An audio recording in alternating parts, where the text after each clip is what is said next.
What's going on, guys? Thank you so much for joining me on yet another episode for Walking Manifestator.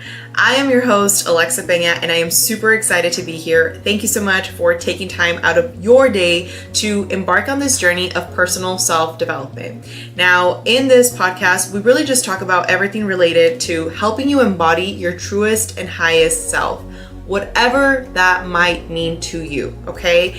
Now, in today's episode, I want to talk about mental resilience in uncertain times.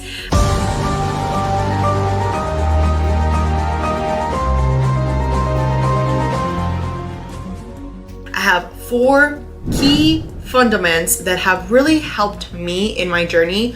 And if you don't know my story by now, I essentially, was raised in a situation where it was not the most ideal environment for some people when you want to compare things, right? But through all of that adversity, I was able to really grow into what I see now as becoming the best version of myself. And I just want to share with you tactical approaches to manifesting the life of your dreams. So all of these things are going to drive inspiration from things that I've read, that I've learned. In the past 2 years, I've just immersed myself with as much knowledge as I possibly can to better understand myself.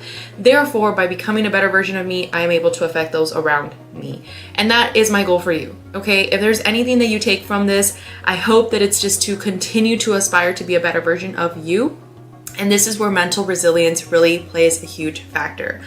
Also, quick side note, I recently launched my new app for Walking Manifestator, the community. I'm super excited about that. I know a lot of you guys have been reaching out and asking just for more content, more things that we could possibly give you to implement. In this community, we have a bunch of free trainings. We do have some paid versions for some of our clients that are actually looking for more one-on-one coaching. But again, with that being said, we have a bunch of free information. So if that's something that you're interested in, we'll leave the link down below so that you can go and check that out. So without further ado, let's go ahead and dive deep into our episode today with mental resilience in uncertain times. Now, the first thing I want to talk to you about is understanding mental resilience by cultivating a positive mind.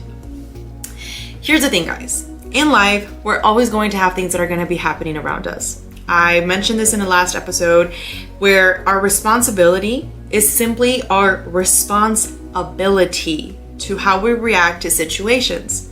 There's always going to be things that are happening in our external environment. And this is why it's so important to really cultivate a state of abundance internally in order for you to really experience that externally. And the best way I can explain this to you, right, is let's say you're looking for your ideal mate. Maybe you already have them, and if that's the case, great. Try and fill in the blank for maybe another example that might work for you. But let's say you're already in a situation where either you're looking for your ideal mate or you still haven't found your ideal mate, or you already probably are in a relationship, but you're maybe not necessarily in alignment with this person. Okay.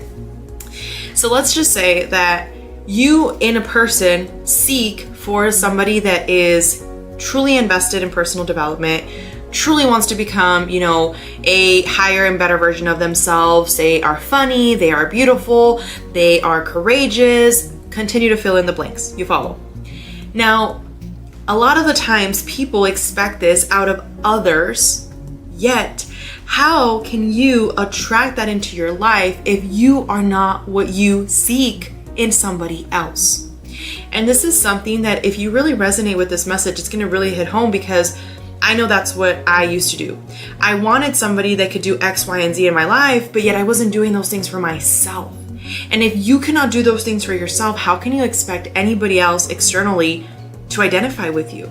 Right? There's so many people out there that they're unhappy and they feel like they're never going to find true love. They're never going to find abundance. They're never going to find the ideal situation in their work environment.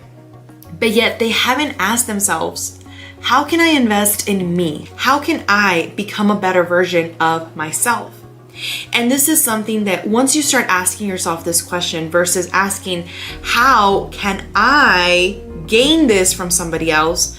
You ask yourself, how can I become this version of me in order for somebody else to be attracted to me that is in alignment with what I am seeking for? You see, in life, you're going to find yourself dating or experiencing situations that are going to really make you understand what you are actually in alignment with, what you're interested in, and what you're not interested in, right? But the thing is that if you haven't raised your standards, if you haven't learned to really cultivate a abundant mindset, and again, I want to be very clear about this, abundance does not necessarily have to mean monetary perspectives, okay? It doesn't have to mean money. It can actually mean a variety of things. There is this quote that I'm going to share with you guys that says, abundance is simply the ability to do what we need to do when we need to do it. This is something that I can personally identify with tremendously, because in my journey through manifestation, I have found that every single time that I detach from the outcome of how I want things to happen, things magically just start falling into alignment in the most poetic way, right? So I'll give you an example. I recently, as I was mentioning, launched the app, and I was very focused on just what my end result was going to be, because I wanted to give back. I wanted to help more people, that I wasn't worried about how it was going to happen as far as, getting all the courses ready, getting all the information ready and launch, getting the developers to approve everything. I was just concerned with the fact that it was going to happen.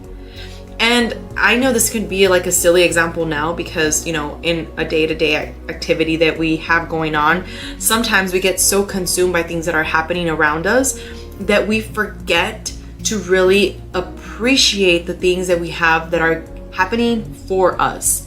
And a lot of the times what we end up putting ourselves through is a situation of lack. And therefore, all we're inviting into our environment is more lack. A lot of the times people want for that ideal person to come into their life, as we were explaining earlier, but yet you haven't become that ideal person, right? So when we're talking about abundance, when it says abundance is simply the ability to do what we need to do when we need to do it, this is in alignment with taking inspired action. Because if you believe that the only way the universe, God, source, all of the above can give you a life of abundance, right, then would be through a tool of money, you're already limiting yourself to all the other ways and paths that you can receive abundance. Abundance can be through health as well. Abundance could be through experiences. Abundance could be through a new job opportunity that's going to allow you to be in alignment with what you really want. So by you being open to this positive mindset, it's really going to help you in this resilience of hard times and uncertain times, because now you understand that no matter where you're at in the current, there's always going to be a way to go back up. That's just the yin and the yang. That's just the way that the law of polarity works. Okay. Now, 2 is going to be your adaptability to overall that resilience that we're talking about in your mindset. So adaptability to me personally means that you're willing to gain perspective from whatever you're going through. So if you just had your heart broken, and I keep using the examples of like relationships and money because for most of us, that's what we identify with as being part of our life, right? We need relationships in terms of whatever that might be to you. And it doesn't have to be a actual partner for love. It can be, a business partner. It can be your relationship with your kids, with your family, a variety, right? Culmination of relationships can apply to that. And from the money standpoint, most of us know that in order for us to provide a certain quality of lifestyle and actually be able to give back to the community, and most times you can benefit from that tool, right? So I just want to be very clear about that.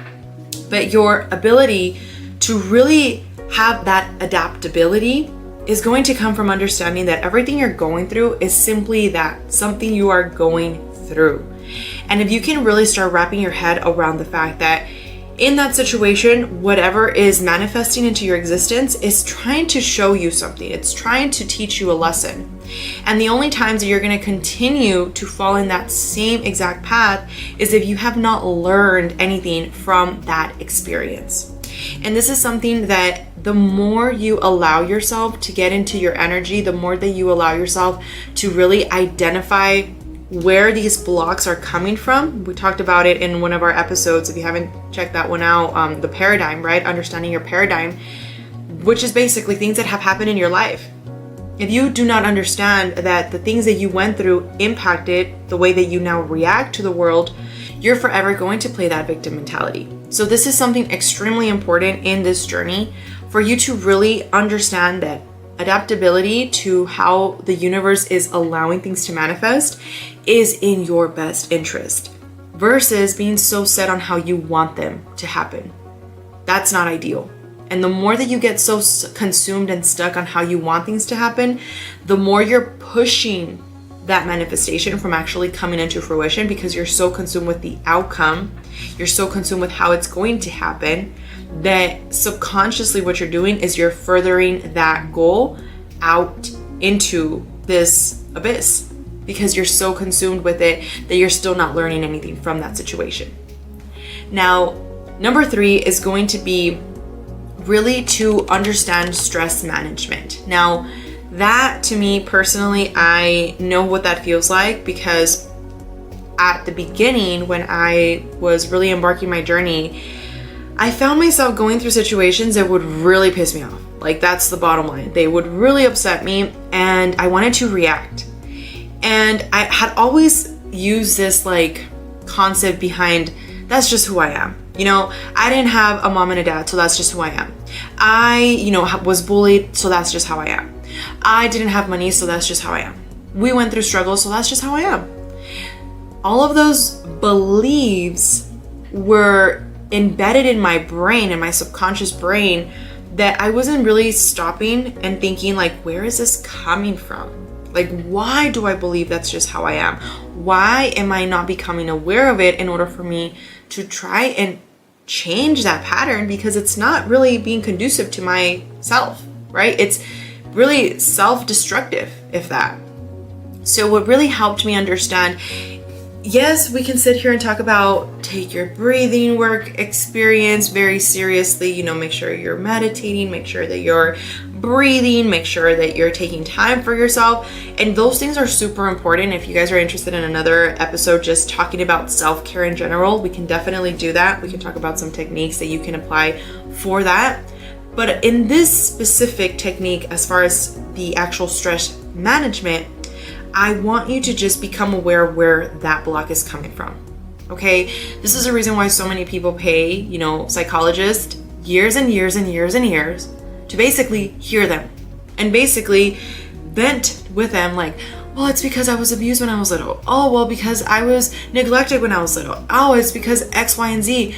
And look, I've been through my fair share of turbulence, so I know it's not easy.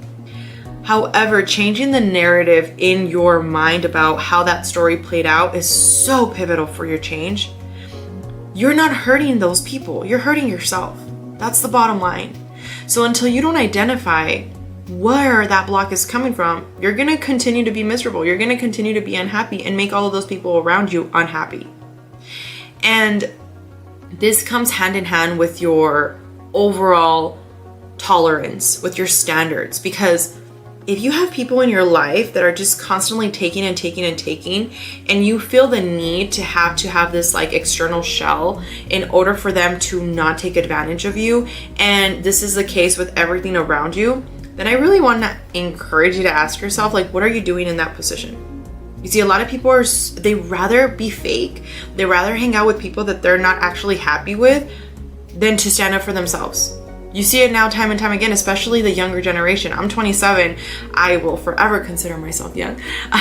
But the reality is that, especially the younger generation, my about to be 8-year-old, sometimes I am amazed by some of the things that he shares with me that are going on, or some of the things that he's learning. And I'm like, where'd you hear that? He's like, oh, from school. And I'm like, oh my gosh. Like, it's really a completely different environment from when I was 8 years old. Yeah, granted, I was already, raising my brother at 8 years old, but that was because of personal situations that had happened in my life. But that's not everybody, right? Like, a lot of people actually get to enjoy their childhood. And I feel like a lot of the times, if we don't realize where these situations are happening that are impacting us and we don't do anything about it, and we continue to hang out with those people that are not being conducive to our environment, that are not being conducive to our mental, physical, and spiritual health, and you just continue to put yourself in that situation, like, what are you doing? I saw this post not too long ago by this person, and I was just observing, because you should not, we all judge, okay? Here's the bottom line. Like, we all judge, but the part that you need to understand, at least this is how I've learned to understand it, is that you cannot label them as wrong or right just based off your judgment, because your perspective is your perspective. That doesn't mean that they share the same perspective with you. And I think this is a part where people always believe we're going to have to be in this like constant conflict, because they're not being open to understanding the other person's perspective. They believe that their way is the only way. And that's where now you're judging, right? You're judging it to the point where you're saying, no, you're wrong and I'm right, and end of story, versus you're judging it because you don't agree with that perspective, but yet you're understanding it. There's a key difference there. So this person was sharing something that I was, again, analyzing there, and I'm using the word analyzing to just make sure I'm not losing you guys.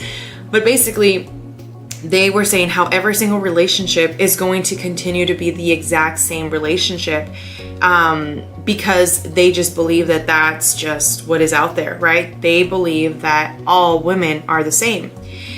And I found that quite interesting, because that speaks more about his standards and his values and his morals. And this could be applied to a girl too. Okay, so we're not getting into this whole like, oh, you're saying this because it's a guy. No, it could be for girls too. Okay, so let's be very clear. I'm just sharing the story of what happened in that moment.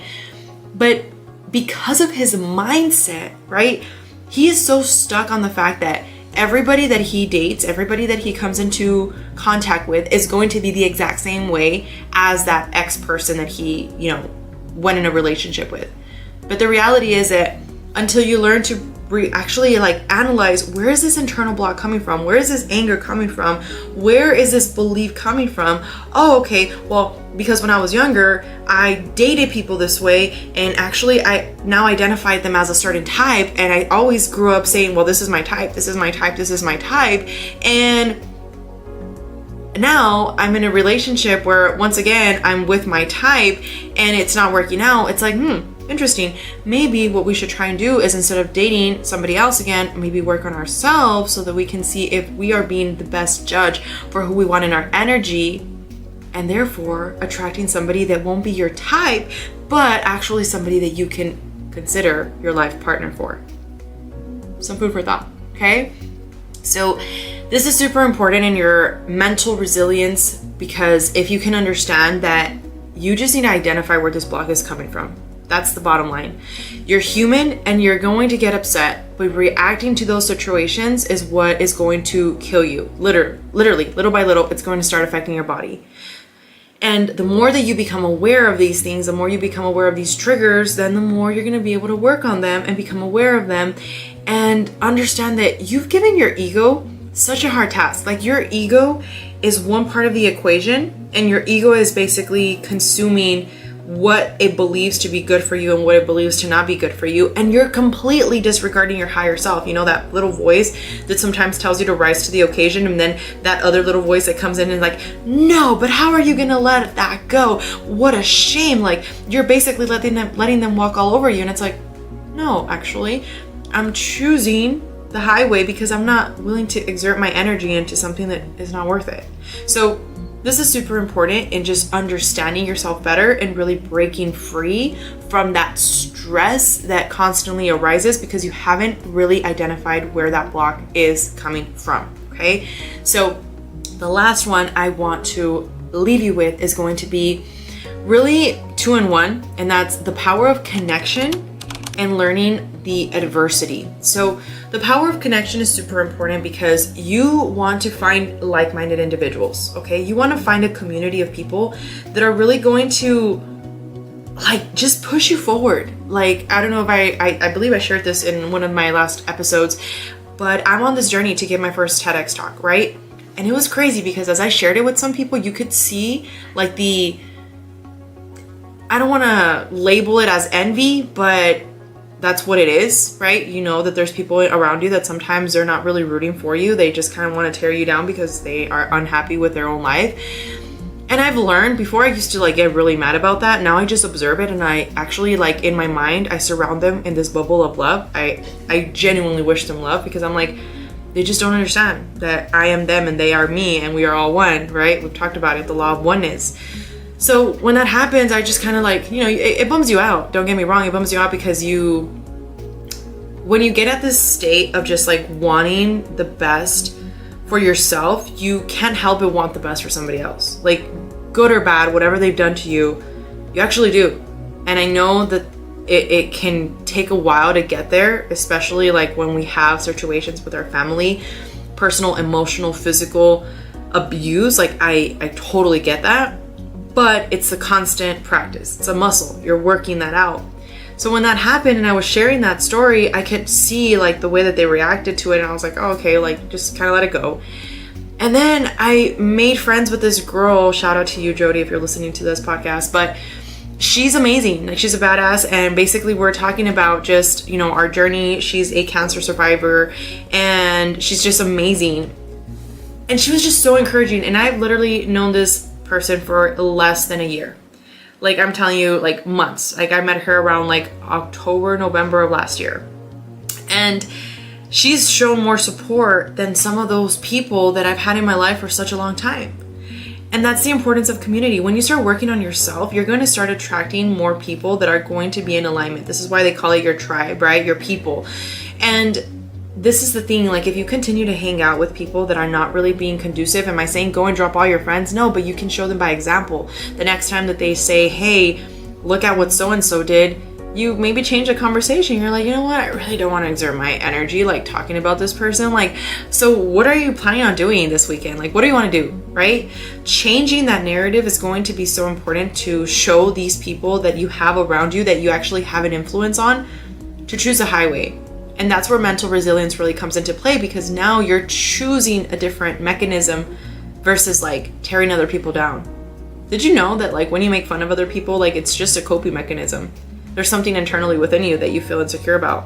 Like, I've always been really bad at jokes. And it's funny because like I remember that the reason for that was really because like for me personally, when I was bullied when I was younger, I couldn't like defend myself in terms of like just using like language, right? Like I wasn't that funny. And I exerted my emotion by now defending myself in a different way, right? I reacted a different way. And although a lot of people, they continue to use that coping mechanism for the rest of their life, and some people think it's, you know, funny, and we, you know, basically go to comedy shows to have a good laugh, that's fine and all, but not at the expense of other people that are actually genuinely being hurt by it. And I think that when you start learning to be in a good community, like you actually end up making more fun of yourself than others. And you're just like, oh my gosh, like I can't believe I did that. The human in me, right? So just gaining that connection with yourself is really going to help you better find your right people.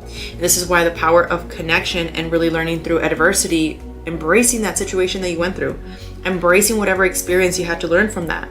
That is going to really allow you to be in alignment with a better version of yourself. In order for whatever situation you end up going through, again, keyword going through, you are able to really understand that there's just a lesson to be learned there. That's all. There's something you need to learn in order for you to grow from that situation. And until you learn from it, you're going to keep doing it over and over again because you didn't learn your lesson. So with that being said, I want to thank you so much for joining me today. I have a quote that I want to share with you as well, and that's, where you are doesn't define who you are. I want to say that again. Where you are doesn't define who you are. And this is the importance of just personally every single day taking time to better understand yourself, to better see where your triggers are coming from, and become aware of them, and gradually work on them and work on them and work on them until you essentially awaken that highest version of yourself, right? That embraces and embodies that truer version of you. So with that being said, remember to visualize, embody, and transcend be the walking manifestator you are born to be.